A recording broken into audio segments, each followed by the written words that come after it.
Caboolture Zone, 101.5 FM. Good to have you company on this fabulous Friday. And a little while, we'll try and give you a bit of an update on how the weather's faring for the weekend as well. But right now, Lee Chippendale's in the studio, ready to have a bit of a chat on the air. So what are we going to chat about first? Okay, yesterday I had a visit from a gentleman called Richard Greeley, who is the gentleman who's in charge of the real estate realtor for Property Guides. That's the magazine that comes out monthly. Okay. And he called in to more or less give me a little bit of a run-up on how they want to try and get the realtor out there a bit more and make a few changes. And obviously, you know, everybody's, there's been a few tough years there, which has also been typical with even the realtor as to far as advertising being placed in there.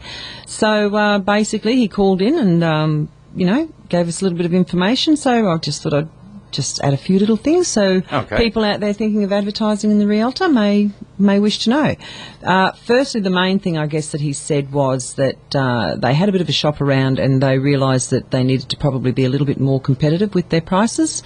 Right. And so some of their pricing for advertising in the realtor has actually been reduced a little. So one of the benefits, like if you were wanting to advertise on the front page of the realtor. Now, that's pretty powerful stuff. Big dollars there too. Well, you can do that for under $500. Seriously? Yeah, which is excellent. Yeah. And that's on par with all the other publications? Yep. That's the realtor. They have some in our area, then they have some in like Brisbane North and different things like that. But for our area here, under the 500, which is awesome. So that makes it really competitive, having that sort of price. Well, the beauty of it is also, it's not like just an advertisement you may pay for in the local paper, which is no disrespect intended to them, but I mean that paper is either a daily paper or a weekly paper. Could cost you just as much depending on what you were prepared to spend. However, the realtor is out there for 4 weeks minimum. Sometimes it runs into 5 weeks because it's every month. And also it's specifically targeted for the people who would be looking in that publication for that for whatever they're looking for. Exactly. Okay. Yeah, so I think that's a good thing. What else have they done to revamp? All right. So the realtor, what they've also done, they realised that, with everything being so technology minded these days, they also now have it as well as the magazine, which is great, but you can now go onto the REIQ website and you can physically turn on to the Realtor magazine and turn your pages and look through it. Yeah, which is, I know a lot of companies are doing that type of thing. That's a good idea, though. But, yeah, they're up with it. So they're realising that as well as the magazine, they also, the people out there still may just like to look at it through the internet or what have you. Yeah. So you can just, flick your little button and turn the pages and have a look. So it's as well as keeping the hard copy and the nice pages where, some people just like to still pick something up, read it, feel it, touch it, that type of thing. Whereas the others, they're out there that just like to use... Well, you can always play and touch your phone as long as you can, or I your guess. mouse or whatever. It's not quite the same, but anyway. So they're doing that sort of thing. So I think just generally they're realising that they need to keep it to the forefront. They've reduced their pricing somewhat, and it's just one of those magazines that even before I was ever in real estate. Yeah. It's just one of those magazines wherever you happen to go, whichever area you're in, you just sort of tend to pick one up and have a look through it. Was there any talk of creating an Android and iPhone application, like an app? That he didn't mention to me. It could be something that's coming in the wind. So, everybody's got apps. Well, look, I'm sure that probably is the case. If you went onto the REIQ website, which they actually have a website now where all your properties are listed on it. And another thing that they've realised as well is they're going to update the website to make it that little bit more modern, a little bit more trendy. Oh, good. Yeah, and these are the things that people look at. So most people really want an easy-to-use website. That's the clear most want. You go to where you want, and it's just there. You don't. I think their website's pretty easy, but anyway, so that's the REIQ, which obviously is the organisation that we as agents pay a fee to join and have to abide by their codes and so forth. Yeah. So it's an accredited agency that deals with the state government in hoping to get legislation changed and all those sorts of things. But this was more on the advertising side of things. Oh, that's good. Yeah, thing. so Oh, that's good yeah, news. so Richard's got a bit of a job ahead of him, but he's keen and he's out there doing it. It's good to have people who are out there that are proactive and trying to make changes, trying to make a difference, and Exactly. it's kudos to him. I think Yeah. all companies could take a leaf out of his book to do the same. So he's out there getting things done. Now, I mentioned earlier that I have the magazine from the Urban Developer, Yes. which is the organisation run by the state that checks on everything going through with councils and so forth. All right. But the interesting part was that Moreton Bay area featured in it this edition. Oh, good. So, look, they do an area each edition, but I just thought it was interesting that maybe I mention a little bit about Moreton Bay. They call it Moreton Bay Snapshot.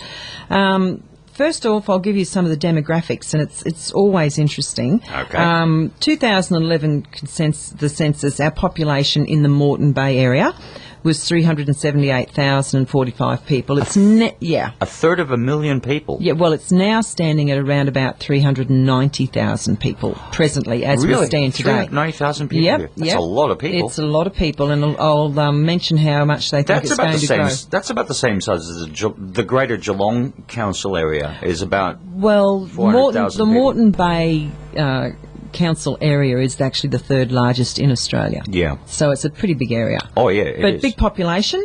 Projected population by 2031 Mm-hmm. is 533,170 people. Now, that's a lot of people and a lot of infrastructure. The question I would have there is how much each year is our population going up?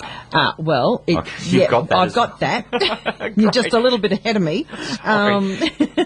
They're saying that the annual growth rate for Moreton Bay will be a strong 1.57% per annum across the next 20 years. And that's almost doubling the initial predictions back where they thought it was going to be 0.8. So the growth is continuing here, which is great for real estate. Well, there's plenty of opportunity here. I mean, there's Definitely. plenty of land here for a start. The best weather in anywhere in the country. Definitely. And we're so close to Brisbane and an earshot within both Gold Coast and Sunshine Coast. Exactly. It makes you really wonder, why would you want to go anywhere else? Oh, I really? agree. Okay, different, interesting with age groups. Okay. 65 years and over, 13% of our population. Okay. People 15 years and younger, it's 22%. So they're our future, growing into wanting to buy houses and sell houses and rent and all the rest of it. Where's the median strip around the Okay, 30s? median age is 37. Okay. So I'm a little bit older than that, but anyway. Average number per household is 2.7 people. Okay. So, yeah. Now, Family. That indicates family. yeah, it does. So, like mum and dad and half a child or Yeah. something like that. Yeah, so just shows how it's changed from back in my day. Medium weekly household income, $1,258. Medium weekly monthly mortgage repayments, $1,928. Median weekly rent, $230. And if people aren't sure what median, you take the lowest and the highest And divide it through, and that's how you get it, the median. So, yeah. It's almost like an average, I guess. Yeah, Sort of. it works out to be like an average. Yeah. Dwellings owned. Now, this is always very much of interest for agents, I believe. Dwellings owned in the population throughout our Moreton Bay area is 68%. Dwellings rented, 29%. So virtually a Interesting. third of our area is investment properties as well. So that's of interest. Now, these investments properties may be people who already live here or who Yes. may live in, like, Western Australia for Oh, all we look, know. I know with our rent roll that we have, I would say half of our landlords live interstate or not here in the Caboolture Morayfield area. So that's of interest. But it means that they're making these properties available to renters. Definitely. And so that's a good thing. People are actually buying properties, making them available, and they know they're going to get a good, solid return on Exactly. that. Yeah. And hopefully good renters as well, because basically most of the people up here I've met are all pretty good people. Yeah. So it stands to reason why it's an attractive place to invest. Oh, and definitely. And I'll tell you a little bit more about that. So 92% of the dwellings in Moreton Bay are predominantly houses, okay, and 6% are flats or units or apartments. So I suppose that comes back to show that in our area here, predominantly in the Caboolture Morayfield area, the units and townhouses have always been that little bit slower to take off, but they're starting to. It may be a little bit different over in the Redcliffe Pine area, but here they've always been that little bit slower. Okay. here we go. Housing market. I'll just read this part to you. All right. The most recent 6-month period ending September 2012 saw the median price settle at $365,000, recording a 12-month price contraction of 1.4%. Well, we all know that happened. Yes. The most active price point over this period was the $300,000 to $399,000 price bracket. Again, most agents would say yes, which recorded 40% of the total sales activity. This was followed by the $400,000 to $499,000 price point with a further 23%. Do you think that price bracket is partly due to the fact that it's probably the most affordable for most people, with Yeah. the interest rates being at the point where they are, and if they were any higher, there'd be obviously lower value houses that would be the most popular? Yeah, and look, I think you'll also start to find, and realising this is back in 2012, we'll get some more figures from that, obviously. But look, I know we've seen even some of those prices that were the 300,000. Those homes are probably down to the 285, 290. So you know, there's been a bit of a levelling, but you know, it's still happening. But it's still consistent, and that's Yes. a good thing. So things are happening. Yeah. All right. It says here that the Place Advisory does not expect to see substantial growth in the median price over the coming 12 to 18 months in the Moreton Bay, but sales volumes recover to normal volumes. So you know, it's there, it's stabilising, and it's continuing to happen. Which is jolly good news. What else does the report say? We've got Okay, about units another minute. I'll talk quickly. Units represent a small portion of the residential market here in the Moreton Bay area, about 6%, and I suppose most of those prices are around the 200 odd mark. Okay. And we're probably seeing some of those a little bit lower, depending on the unit itself. Land market, the registered median for the most recent 6-month, again, 2012, was around the 210,000 for a block of land. 12-month price growth at 4%. So, yeah.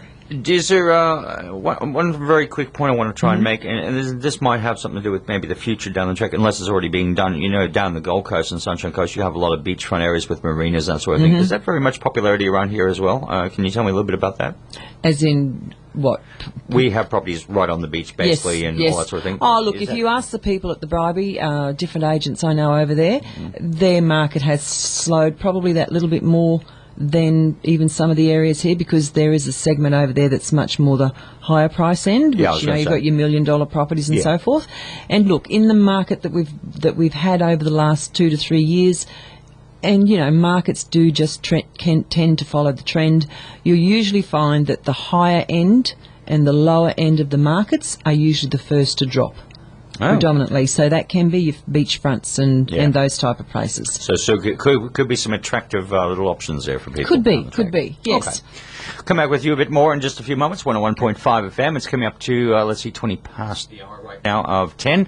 And we'll be back after this short break. 101.5 FM. Moreton Bay Area's number one radio from Caboolture Zone. 101.5 FM, 23 past 10. And Lee, on to something else right now, I understand. Okay, I just mentioned earlier on that some things to help ensure that when you do have a contract on your property, and I can't ensure this with your finances, but things that may help you make sure that home gets through its building and pest reports. Okay, because here's some tips. Look, really simple things. And sometimes it's not a bad idea. It may be an added expense, but it can really help you if you invest in having a building and pest inspection done on your property even before you list it for sale, because Absolutely critical. so many times people will say, oh, there's nothing wrong with the house, it's fine, only to find out that, oh my goodness, I didn't realise that was a problem. And, you know, then we can get into all sorts of dramas. But really simple things that you can do yourself. Check your roofs and your gutter valleys. Make sure they're cleaned out, because those things can add to gutters, you know, rusting, that type of thing. So just really check that. And if it looks clean, then obviously one other thing that comes into it means they're looking after it, which Well, you it's can another, sort of, exactly. it's a plus. Exactly. Sealants to your roof flashing. Have they broken down with our weather here in Queensland, because we have pretty harsh climates here? Well, we do. Yeah, so, you know, that can come into roofs starting to leak and that sort of thing. cracks to your walls and ceilings. Now, look, that can be moisture damage. It can be something structural. So, check those things out. Just go around, have a look, because I can guarantee you, husband and wife will walk into a house. The wife will start opening cupboard doors and look at the kitchen and the bathrooms, and the husband 9 times out of 10 will walk around with his eyes up, looking at the ceilings to see if there's any cracks. It just seems to be the way it is. Funny, he doesn't do that when he's living in the house. No. It's only when they're buying the house. That's exactly right. It's crazy. Exactly right. Your baths and showers. Check your wet areas and your glues and your sealants, because they can crystallise over the years. Again, Yes. you can get water leaks, and again, you won't know it probably until the building and pest is done, and you'll get a report there. Quite right. And okay, the other thing, check your trees and gardens are away from your foundations of the house. That's another thing that can, lead to cracking in your place. Also, check that your weep holes aren't covered or damaged, because that's a cert for termites to get in. And so many times, the building and pest will be done only to find out that there's termites in the home that you weren't aware of. So check those things. If you have a system installed for termites, make sure you get them checked annually. Do the service. So look, they're just some really simple points, and just some little simple things that you can do even before you put your house on the market. And even if you're not putting your house on the market, you should be doing these things anyway. Exactly, because it's a big investment and It it's is. your home and you don't want it falling down around you. Just really quickly, Peter called in before when we were speaking about statistics and so forth. Yep. And he's asked, why is growth good? Look, Pete, you don't want your area to stagnate. You don't want it to not grow, because oftentimes, that can lead to lack of employment opportunities, lack of the town even just existing, let alone growing. So growth in the correct form, done the right way, with people getting involved and talking to the representatives involved in that growth, I think it's always a good thing. Obviously, it has to be a controlled growth, but you need growth. It just has to happen. And the other thing too that comes into the point is a lot of areas are finding that their annual growth rate on just the local citizens alone are going down because people are having less kids. Yeah. But you have your immigration coming in from Yep. other areas. I mean, I'm one of those figures Yep. in recent years. I've come into the area. I love it. Yep. Now, this is my home as well. People will do that, and it's important that we try and attract at least some measure of people from other areas to experience our beautiful area. Exactly. So it's important to have growth also, as you point out, for not only employment, but also for the usage of simple things like our public utilities, Yeah. our public transport systems. More people using the trains means more services. These are all key points that really needs to be emphasised. That's why it's important to have growth.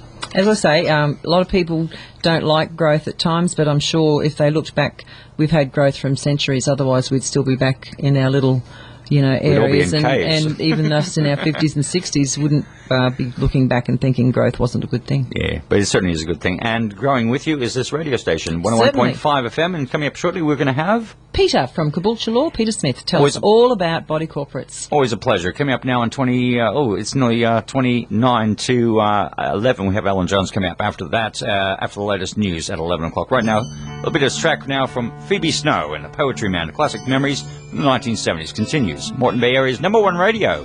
This is 101.5 FM. Yes, we got quite a few poetry people in here this morning. 101.5 FM, Shane Mathern, along with, of course, none other than Lee Chippendale, and also... Peter Smith from Caboolture Law and Woodford Law, actually, as well. He does poetry, do you? Not for some time now, Shane. Good morning, Lee. Good morning, Peter. So what are we talking about today? All right, we're going to talk about body corporates, and that is a minefield of information in there. Okay, Peter, start us off. What is a sinking fund?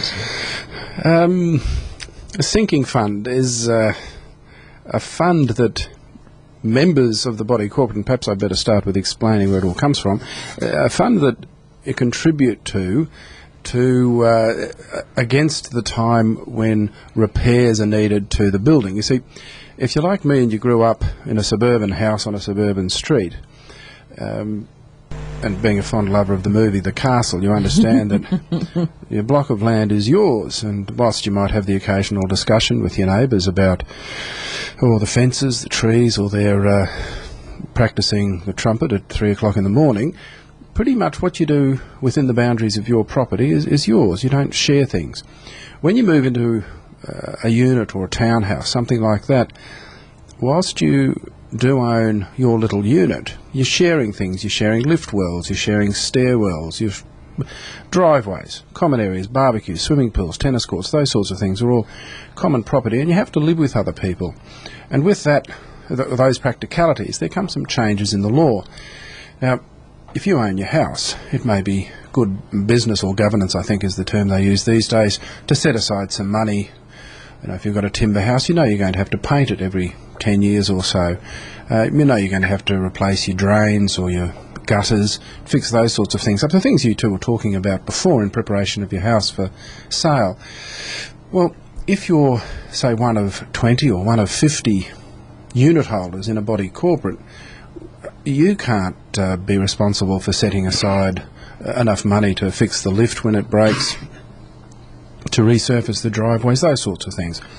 So a sinking fund is established in the type of body corporate that has a number of members, and you actually have a building surveyor or quantity surveyor do an assessment of the building and work out over the next 10 years this is going to have to be fixed, that'll need to be repainted, and they do a sort of exercise calculating when it's going to be needed, how much it's going to cost, and they can estimate what each unit holder needs to contribute on an annual basis or quarterly basis or whatever, so that when the lift breaks or needs renovation, when the car park needs resurfacing, the money's in the account.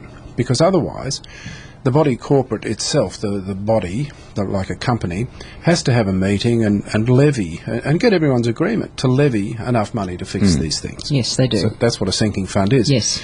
Now, if those of you who are familiar with Caboolture will know, you drive around, you'll see a lot of what are called duplexes. They're 2 units on one block of land. I know what you're going to go. Go ahead. Well, with a lot of those do not comply, by the way.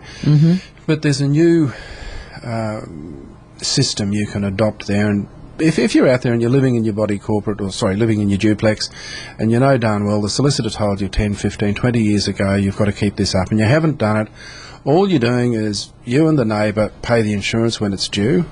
Well, look, you can fix that up now fairly cheaply and enter into a 2-unit community management scheme, and you don't have sinking funds, you don't have admin funds, and I'll talk about the admin fund in a minute. What you do is a body corporate contribution. So as and when expenditure is needed, you hold a meeting, say this is what the insurance is going to be, this is how much it's going to cost to have the tree lopped down, and each of you contribute. So it's been made a whole lot easier. That is a lot easier, isn't it? Now, if, like me, you've only ever lived in a house, you'll be unfamiliar with the idea of an admin fund, administrative fund. That was my next question. Right. What is an administration fund? Administration fund, Peter. Okay, well, on one side, say you've bought into a 50-unit complex, townhouses, 3 stories. Now, there'll be rates assessed over the whole property. When the plan registered for all of those units, by the fact of that registration, a body corporate was established. It came into being like a company is registered. And that body corporate is responsible for a number of things. The body corporate is made up of the individual owners, so 50 unit holders, and they contribute in shares that are agreed upon in the plan. You know, it might be 1 of 50, they might be bigger units, they might be sort of 3 of 100 and other ones 2 of 100 type of thing, but they contribute to the cost of insuring the building, maintaining it. You know, there might be ongoing expenses for landscaping, for gardening.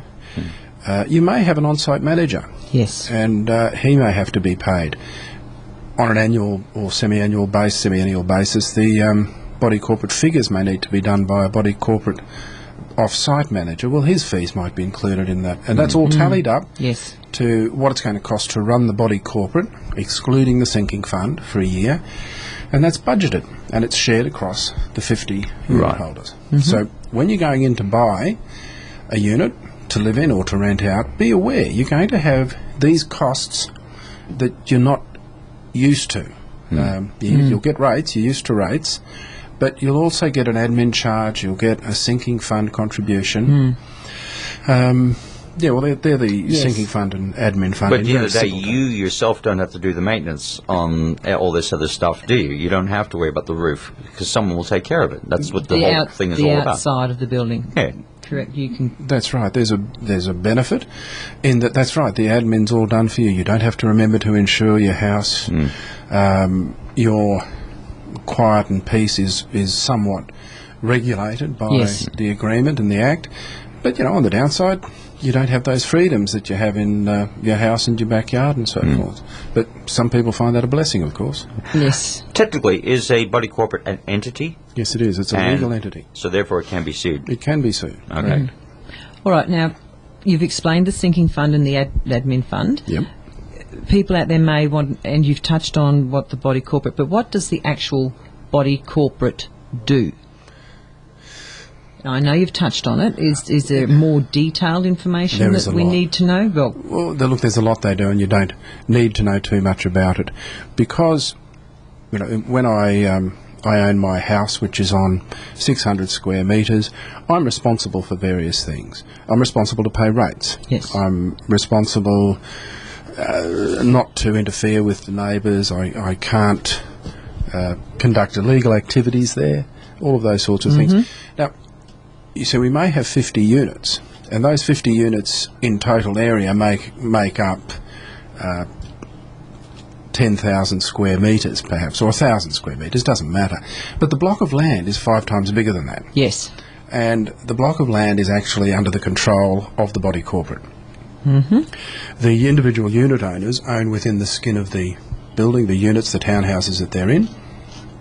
But the car parks, the driveways, the lawns outside, the area, the roof, they're all the responsibility of the body corporate. Yes. So it doesn't do anything, but it is responsible for that. And that's why on an annual or more regular basis, it will estimate what it needs to do to ensure it, to maintain it, so that it doesn't become a menace.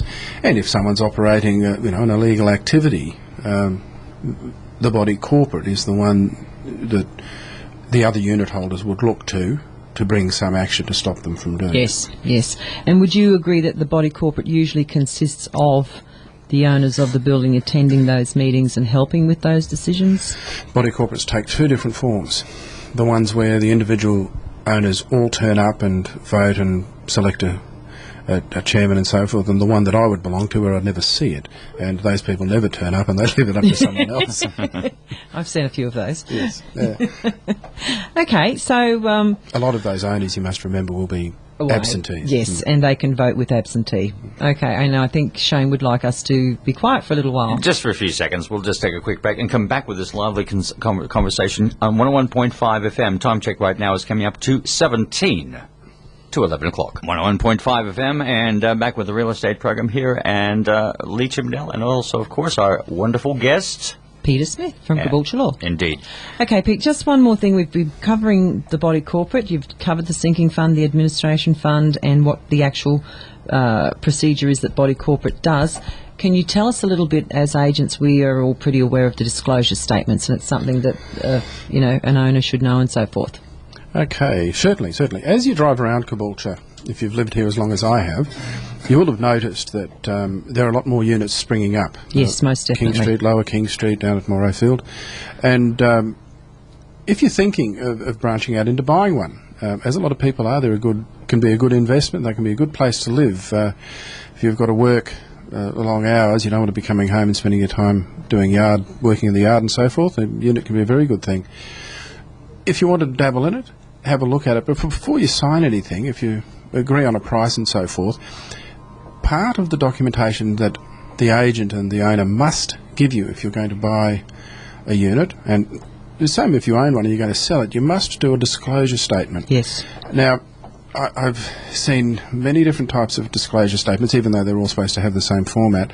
Some contain information, and some, I think, have just been made up on the spur of the moment. It's very important, if you're a seller, to have it done up properly by the body corporate manager. And if you're a buyer, have a look at it, because that's where the basic information that I've been talking about today is reduced to figures and dates. And if you first look at it, and I would fully expect you may say, I have no idea what this is about, take it to your solicitor and sit down and work through it. And that will tell you, I'm buying this unit because I can get this much rent. Well, that's great. And now you need to work out where those administrative charges, the sinking funds, and all of those things fit into your budget. Most definitely. And Yes. if you're going to live there, you want to know, what am I contributing to? And there's another thing after that your solicitor will do, and that's have a look at the body corporate records. Because the last thing you want to do, Lee, is buy a property and find out that there's been some motion passed at a body corporate annual meeting that everyone's going to contribute a couple of $1,000s to fixing something up. Exactly, because they may not have had the funds there, or And what that, have you. that Yes. should be listed in that Yes, disclosure statement. definitely. So it needs to be up to date, that disclosure statement, And really. yeah, that's why it needs to be done by the body corporate manager. Yeah. And the body corporate managers, should have it there and ready. That's right. That's about all I wanted to say today. I don't want to give you too much information. I've got nothing to say we next couldn't do time. that. That's You- exactly you right. still need to do your job, don't you? Yes. Yeah. Peter, that's lovely. Thank you once again for your time. Much appreciated. Thanks for having me, folks. Okay, thank Always you. a pleasure. 101.5 FM. Now, Lee, what are we doing up next? Okay, I'd like to talk about some of the tips we mentioned to look at if you're thinking of auctioning, looking to buy a property through the auction process. Okay, just some very interesting. Yeah, just some really interesting points. Really start before you even start. And I suppose this really applies to whether it's an auction or just a private treaty sale. Get to find out about things. Do your research, do your homework. Find out about the pricings, get to know your basic information. So when you go to it, you're prepared, you know what you're up for. Another thing to do, if you can, attend auctions. Go to them. You may not be thinking of buying that property, but go along. Find out, listen to how the procedure is carried out, see how it's done, understand, and also realise that when you go to the auction, the terms of the contract of sale are all to be displayed, the plan of the property, all the details are there on the board as well, so that you know that information as well. So be aware of that, be familiar with that. So, do that sort of thing. If you think you've found something that you really, really like and you do want to go and bid for it, honestly, do yourself a big favour, because if it does get sold, as we call, under the hammer, that's it. You've bought it, right? So you can't get there then all of a sudden find out that, there's termites. So all I'm saying is pay the money. If you think you like it and you're going to bid on the day, go and get a building and pest report done on the property. Find out if there's anything wrong with it that you need to know about. Okay, so that's the next thing.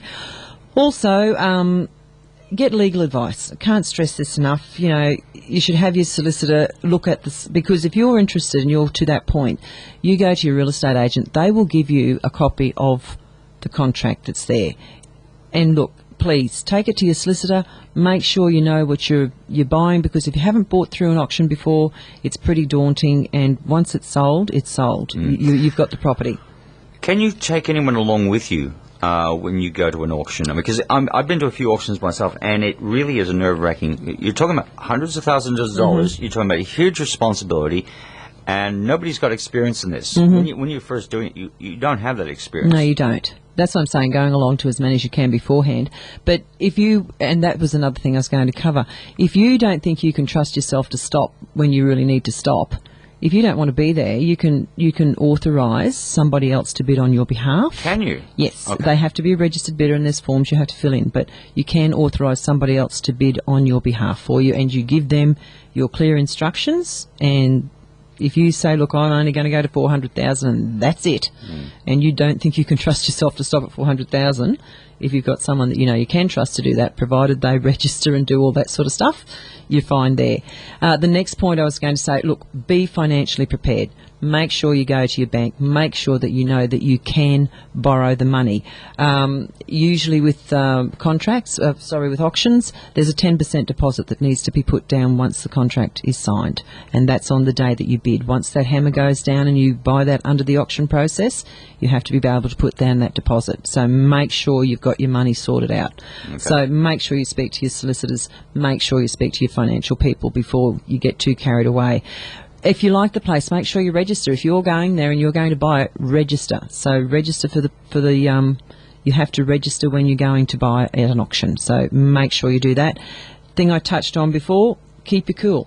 Don't get carried up in the hype, because you have to allow for things like your stamp duty, all the fees and searches and stuff. That's why it's important to talk to your solicitor first, and talk to your financial people first, because you need to know to know the upper limit. Yeah, Exactly I mean, you have to, if you've said you're going to 300 or 400,000, you have to realise that there's stamp duty involved in that, and how much that's all comes into. So know all those things. The next thing, I guess, if you're going to go there, if you're going to bid, be confident. Do it. There's a lot of sort of gamesmanship in it, I suppose, if you've been around enough to them. And the other thing I was saying is, look, know when to stop. Don't get carried away in the hype, because if it gets sold under the hammer and you've put that amount of money down that you said you're going to pay for that property, then you have to be able to pay for it. Yeah. Otherwise, I'm sure Peter could tell us all about the legal complications of that if it doesn't happen. I'm sure he'd have many stories to tell us about that. And look, the last thing, be prepared. Get there when if you're lucky and you've done all your homework, you've done all the things you need to do, you've managed to buy the property and you're happy as Larry, great. Make sure you've got your deposit. Get there, sign the contract, because you'll be signing it then and there once the deal is done, and get everything happening. So know your homework, know your information, speak to the people you need to speak to, and if you're going to bid for it and you love it, go for it. Yeah, and don't hold back. But no. Be confident. But don't worry about all the other people, because, some of these auctions can have 10, 20, 50, 100 people. I mean, you really don't know. I would love to see that at one of my auctions, but anyway. Well, certainly some of the bigger places. Yes, they do. Yeah. Yes, they do, definitely. But some of the smaller ones, you might get maybe 10 people. Of course you can. If it's the right property and there's enough people interested, definitely. But know your limits. Exactly, because it can get quite exciting, because you get one bidding against the other, and suddenly, hang on, I'm getting lost in this and I still want the property. Exactly. So know your limits, know your money, know what you want, and know in your head when you've decided, no, that's all I'm prepared to pay for this home. Exactly. Because sometimes they'll go above what you think they're going to Oh, yes, most definitely. But it's a great process, but just, and ask, if you've been dealing with a real estate agent, ask them as many questions, get them to take you through the property, ask them questions, find out as much as you can, and don't be afraid to ask them, because if they think you're going to buy, they're happy to help you. Yeah. And go to as many of these auctions as possible. Yes, even if it's, even if you're not thinking about buying tomorrow and you're thinking it might be 6 months down the track, start going to some auctions, see how they work, because different auctioneers have different ways of presenting and doing things. Terms and conditions of the auction all have to be read, so just make sure you go there, learn as much as you can, and when you find the one you want, go for it. I've often watched some of these people, they'll nod their head, put up a finger, scratch their nose, whatever, and they're all signs that you want to bid, or particularly people. I just usually get them to put their number up. Yeah, that's the best way. But I mean, if you're serious about it, you really got to make it known that you do. Really if you want to bid. And don't be scared of the other person. Just think of yourself, what you want to do, and you go for it. Right. Anything else we need to cover on that? No, I think we've pretty well covered most of the things I wanted to cover today. Well, that's our house here at 101.5, and we may have time to come back for about 10 seconds. I'm sure you can manage to speak for that amount of time. Thank you very much. That's meant as a compliment, by the way. It is. I do appreciate it. Here at 101.5 FM, Moreton Bay Area's #1 radio.